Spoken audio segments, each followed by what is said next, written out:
자, 보겠습니다. 8번 교사범과 방조범에 대한 얘기입니다. 적절하지 않은 거 고르라 그랬는데 정답은 4번이에요. 4번부터 가볼게요.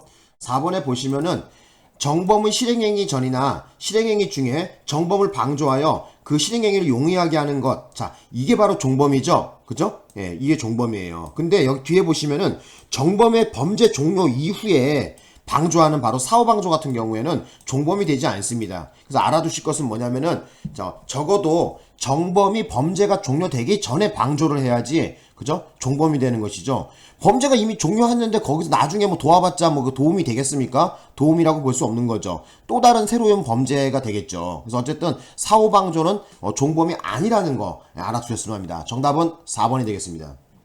자, 되셨고 나머지 정답이 아닌 걸 볼게요. 자, 동그라미 1번서부터 하나하나 보자. 자, 동그라미 1번. 자, 교사범이 그 공공관계로부터 이탈하기 위해서는 이탈이야. 자, 피교사자가 범죄 실행 행위에 나가기 전에 교사범에 의하여 형성된 피교사자의 범죄 실행의 결의를 해소하는 것이 필요하다. 예, 맞는 얘기입니다. 그래서 알아두실 것은 뭐냐면요. 이 공공관계로부터 교사범이 이탈하기 위해서는 그 정범이 그 실행 행위에 나가기 전에, 그죠? 차단을 해야 됩니다. 그래서 야, 우리 생각해봤더니 이런 거 하면 인생을 망칠 수가 있다. 우리 이러면 안 되겠다. 우리 강도짓 하는 거 그만하자. 나는 어쨌든 나는 마음 없다. 너도 하지 말아라.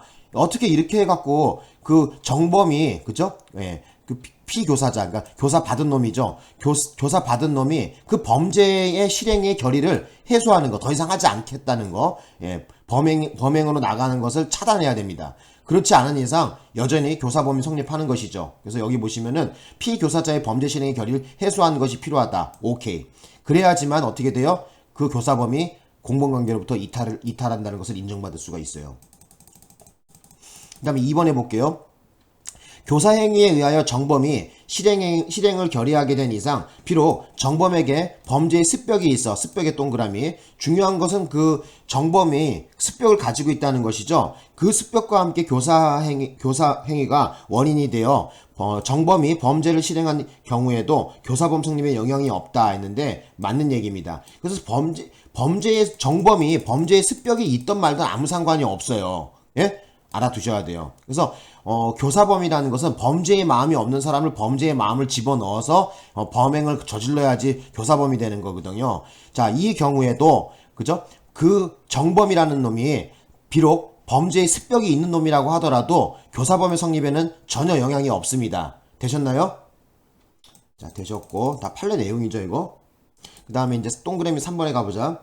3번에 보시면 방조범이 성립하려면 방조행위가 정범의 범죄 실현과 밀접한 관련이 있고 정범으로 하여금 구체적 위험을 실현시키거나 범죄의 결과를 발생시킬 기회를 높이는 등 정범의 범죄 실현에 현실적인 기여를 하였다고 평가할 수 있어야 한다. 오케이, 맞는 얘기야. 그래서 적어도 뭐 어떤 범죄를 방조했다고 하는 것은 그 정범에게 어떤 그 뭐라 그러죠? 현실적인 어떤 범죄의 기여가 있어야지 돼요. 그죠? 자, 이런 경우에 바로 방조범이 성립하는 것이죠.